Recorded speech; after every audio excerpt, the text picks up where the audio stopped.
আজকের পর্বে আমরা আলোচনা করব ইথিফন 39% এসএল সম্পর্কে। আমরা জানব ইথিফন 39% এসএল কী কাজে ব্যবহৃত হয়ে থাকে। গরমের মরশুমে সাধারণত ফল পাকানোর কাজে ইথিফন 39% এসএল ব্যবহার করা হয়। কলার কাঁদি কিংবা কাঁঠালের উপরের ডগার অংশে 3 থেকে 4 ফোঁটা ইথিফন 39% এসএল ব্যবহার করলে 24 ঘন্টার মধ্যেই কলার কাঁদি বা কাঁঠাল সহজেই পেকে যায়। সাধারণত দুটি রঙে এটি বাজারে পাওয়া যায়, একটি স্বচ্ছ ও অন্যটি গোলাপি বর্ণের।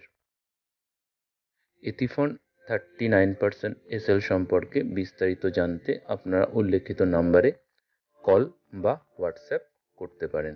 ধন্যবাদ।